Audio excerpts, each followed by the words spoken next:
Cricket match देखने के लिए लिंक की नो मोर टेंशन, क्योंकि एशिया कप लाइव स्ट्रीम होगा तमाशा ऐप पर, वो भी बिल्कुल free. So download Tamasha app now and watch free streaming. और नॉन स्टॉप डेटा के लिए जैज की वीकली फ्रीडम ऑफर सब्सक्राइब करें। You can also participate in Jazz Fan Pulse on Tamasha app to win exciting prizes. So download now and don't miss out on this opportunity. Pakistan और भारत का पिछला मुकाबला तो बारिश की नजर हो गया। मैं उम्मीद यही करता हूं कि इस दफा बारिश जो है वो नहीं होगी और क्रिकेट के ऊपर सबका ध्यान होगा, क्योंकि बहुत ज्यादा कंट्रोवर्सी होगी इस एशिया कप को लेके और क्रिकेट की बात ही नहीं हो रही। सो मैं समझता हूं कि जो रिजर्व डे देना है पाकिस्तान और भारत के मुकाबले को, वो एक अच्छी सोच है, इसलिए कि ये सबसे बड़ा एक इवेंट है एशिया कप में। और ये एशिया कप इसी वजह से हो रहा है, या स्पॉन्सर्स इसलिए जुड़े हुए हैं कि पाकिस्तान और भारत जो है वो एक नहीं बल्कि एटलीस्ट 2 दफा खेलेगा।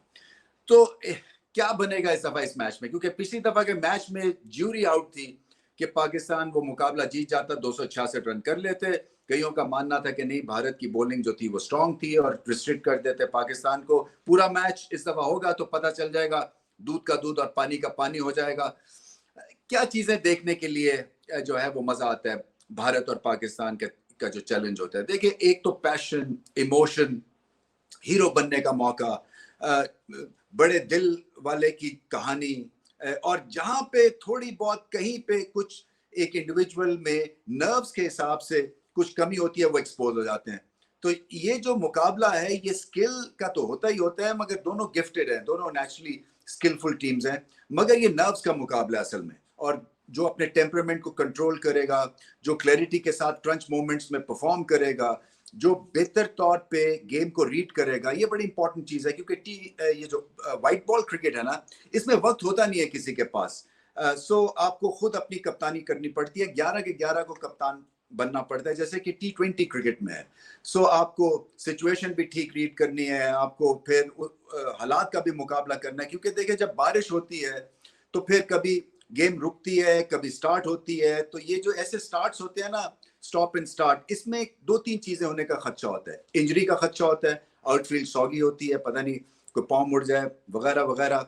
इसी तरह से आपकी जो रिदम है वो किल हो जाता है, बैटिंग का भी और बॉलिंग का भी। आपको दोबारा से गार्ड लेके दोबारा से बैटिंग शुरू, आप अच्छे दिख रहे थे, सडनली बादल मंडलाए और फिर आपका ध्यान ऊपर चला जाता है आसमान की तरफ रात दिन की बॉल की तरफ, तो कंसंट्रेशन जाया होने का भी मसला होता है। इसी तरह से बॉलिंग अच्छी हो रही होती है, सडनली बारिश हो जाती है, कवर्स आते हैं, कवर्स उठाने में फिर वक्त लग जाता है और आपका जो एक स्पेल है वो बारिश की स्पेल की नजर हो जाता है। तो कई चीजों के ऊपर ये प्लेयर्स को ध्यान देना पड़ता है और प्रोफेशनलिज्म जो है ना वो एट प्ले होती है, क्योंकि आपको इंटेंसिटी जो है वो कायम रखनी है, आपको पैशन जो है वो कायम रखना है, एक इमोशनल हाई पे जाके एक दूसरे से भिड़ना है। तो ये सारी चीजें जो है ना, इसमें क्रैक, इसमें ब्रेक नहीं आना चाहिए, और यही चैलेंज है दोनों टीम्स के लिए। जो ऑब्वियसली लड़ाई है वो पाकिस्तान की बॉलिंग वर्सेस भारत की बैटिंग लाइनअप में है। वो बहुत सुपीरियर बैटिंग करते हैं, खासतौर पे स्पिन के खिलाफ तो बहुत अच्छा खेलते हैं। पाकिस्तान के फास्ट बॉलर्स ने दुनिया भर में हेडलाइंस बनाई हुई है, इसलिए कि चाहे T20 क्रिकेट हो या ODI क्रिकेट हो, ऑल आउट करते हैं ये ऑपोजिशंस को। ये एक बहुत बड़ा आपके पास तुर्क का यानी कि ट्रंप का पत्ता है, और इसी वजह से पाकिस्तान टीम जो है वो दुनिया की हाईली रैंक टीम हो गई है, क्योंकि बॉलिंग शानदार है। और बॉलिंग में जब आप आउट करते हैं तो फ्लो को डिसरप्ट करते हैं, पार्टनरशिप तोड़ते हैं। हालांकि पिछली दफा ईशान किशन और हार्दिक पांड्या में बेहतरीन पार्टनरशिप हुई थी, और इस दफा उम्मीद बाबर आजम से यही है कि बेहतर टैक्टिक्स वो अपनाएंगे, क्योंकि इस गेम को जितना ज्यादा वो लंबा चलाएंगे, हमला करने के बाद जब 4 विकेटें 60 पे गिर गई, उसके बाद कोई वजह नहीं थी कि और प्रेशर क्रिएट ना किया जाता भारतीय बल्लेबाजों पे, मगर प्रेशर रिलीज कर दिया, क्योंकि वो अरिथमेटिक में कहीं शायद फंस गए कि मुझे आखिरी के ओवर्स इनसे करवाने, अभी करवा दिया तो फिर मेरा सारा मैथमेटिक्स खराब हो जाएगा। ऐसा नहीं होता है। आपके पास जो एक आपको हेड स्टार्ट आपके फास्ट बॉलर्स देते हैं, फिर उसके लिए उसका किल के लिए जाना चाहिए। और आई एम श्योर कि बाबर आजम से हम ये एक्सपेक्ट कर सकते हैं इस दफा, अगर ऐसी एक दफा से फिर से सिचुएशन हुई, स्पिन को बहुत बेहतर तरह से परफॉर्म करना है भारत के खिलाफ, क्योंकि स्पिन फिर से जो है उस पर हमला होगा। टॉस जीत के क्या करना है, ये भी एक सिचुएशन है, क्योंकि डकवर्थ लुइस भी at the back of the mind होगी। और फिर अगर क्लाउड कवर है, तो अगर आपकी बॉलिंग स्ट्रांग है जो कि पाकिस्तान की है, तो फिर आप पहले बॉल भी करना चाहेंगे, आउट करना चाहेंगे, प्रेशर फिर से होगा भारतीय बल्लेबाजों के ऊपर। और वंस बिटन ट्वाइस ट्राई, क्या वो मामला होगा, या पहले अपने एक्सपीरियंस से सीख के जो टॉप ऑर्डर है वो थोड़ा सा बेहतर परफॉर्म करेगा? असल में मसला ये हो रहा है कि रोहित शर्मा और शुभमन गिल थोड़े से अपने फीट पे इनिशियल मरलों में लेजी दिखते हैं, और जहां पे गेंद लेट स्विंग होता है, जहां पे गेंद आगे पिच होता है, यानी कि हाफ बॉली लेंथ पे शाहिन शाह अफरीदी जो अटैक करते हैं, आपको लेग बिफोर और बोल्ड आउट करने की कोशिश करते हैं, हाई स्पीड है, लंबे हैं, 6 फुट 4 इंच 5 इंच का कद है। सो उनके गेंद की ट्रिजेक्टरी को जज करना, लेट स्विंग को जज करना, और अगर आपका फुटवर्क भी थोड़ा सा लेजी है तो फिर लेने के देने पड़ जाते हैं। तो इन दोनों ओपनर्स को थोड़ा सा और अपना फुटवर्क बेहतर करना पड़ेगा। मगर यही बात है, जो मुकाबला है वो पाकिस्तान की फास्ट बॉलिंग वर्सेस भारत की बैटिंग के दरमियान होगा। टैक्टिकली जो है वो भारत को बैटिंग टॉप ऑर्डर से अच्छी करनी है, बॉलिंग जो है वो ठीक है। देखें, इसमें शायद इतना 2-2 गज स्पिन नहीं होगा, गेंद फंसता जरूर है, मगर हमें पता है कि जडेजा और कुलदीप यादव दोनों खतरनाक साबित हो सकते हैं, दोनों में एहलियत है, एबिलिटी है विकेटें लेने की मिडिल ऑर्डर में। सो इनको वैसे ही करना है जैसे कि ये करते रहे हैं, और अगर स्पिन नहीं मिलता तो डिसिप्लिन के बेस के ऊपर जो है वो इनिंग्स को क्वाइट रखना है। जो भारतीय फास्ट बॉलर्स हैं वो out and out Tej bowling नहीं करते हैं, मगर सीम और स्विंग का इस्तेमाल करते हैं। सो आपके पास एक दफा जब नया गेंद थोड़ा सा पुराना हो जाता है, तो फिर पाकिस्तान के बल्लेबाजों के पास एक अपॉर्चुनिटी बन जाती है जहां पे वो एक अटैकिंग मोड में चले जाएं।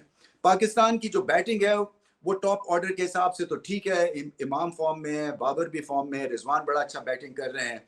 जो मसला हल करना है वो है फखर जमान का। कई लोग कहते हैं कि नहीं छेड़ना चाहिए उन्हें और इसी तरह से खिलाना चाहिए, बिकॉज जब वो उनका दिन होता है तो मैच विनर साबित होते हैं। मेरा मानना ये है, अगर फॉर्म नहीं है तो फिर रेस्ट देने में कोई मजायका नहीं है, क्योंकि बेंच स्ट्रेंथ में आपके पास एसेट्स पड़े हुए हैं, और उनको अभी खिलाना और उनकी फॉर्म या उनकी एक फ्रेशनेस का इस्तेमाल करना कोई बुरी बात नहीं होगी। तो ये पाकिस्तान को इसके ऊपर डिसीजन देना है। दूसरा डिसीजन ये है कि क्या एक एक्स्ट्रा सीमर खिलाना है। फ़हीम अशरफ को खिलाया था पिछले मैच में, तो क्या उसी कॉम्बिनेशन से उतरेंगे? क्या वसीम जूनियर की जगह बनती है? क्या सऊद शकील का मिडिल ऑर्डर में कोई वो रोल देख रहे हैं या नहीं देख रहे हैं? ये आपको सारे जवाब देने हैं। मेरे ख्याल से पाकिस्तान भारत के खिलाफ तो मैसिव एक्सपेरिमेंट मोड में नहीं जाएगा, मगर वर्ल्ड कप से पहले जो एक आधा मैच और रह जाएगा उसमें जरूर मेरे ख्याल से बेंच स्ट्रेंथ के 1-2 को खिलाना चाहिए। सो बहुत दिलचस्प मुकाबला होने वाला है। आई जस्ट होप कि पूरा मुकाबला हो, और मुकाबला जो है वो सारी दुनिया देखती है, पूरा जो क्रिकेट वर्ल्ड है वो जैसे कि ठहर जाता है पाकिस्तान और भारत की इस क्लैश से। सो अब चलते हैं Lipton strong players to watch out for.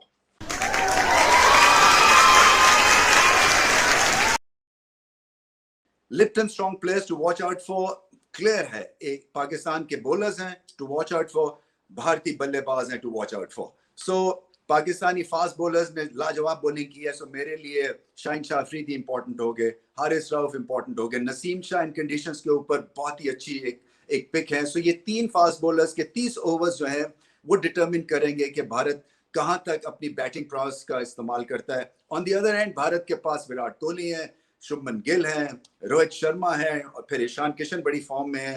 Hardik Pandya मेरे लिए बड़े इंपॉर्टेंट प्लेयर हैं, क्योंकि परफेक्ट वो एक तरह से लॉन्चिंग पैड साबित हो सकते हैं बॉल और बैट के साथ ऐसी पिचेस के ऊपर। बैटिंग बहुत अच्छी करते हैं, टफ सिचुएशंस में टफ इनिंग्स खेलते हैं, अकलमंदी से खेलते हैं। हालांकि स्ट्रॉन्ग हिटर हैं, मगर अपनी उसको हिटिंग की जो एक अर्ज है उसको टेपर करके और सिचुएशन के हिसाब से बैटिंग करते हैं। सो मुझे ऐसा लगता है कि मुकाबला जो होगा वो भारतीय बल्लेबाजों का, खासतौर पे विराट कोहली हो गए, हार्दिक पांड्या हो गए, दोनों ओपनर्स हो गए, ये इंपॉर्टेंट प्लेयर्स होंगे भारत के लिए, और पाकिस्तान के फास्ट बॉलर्स।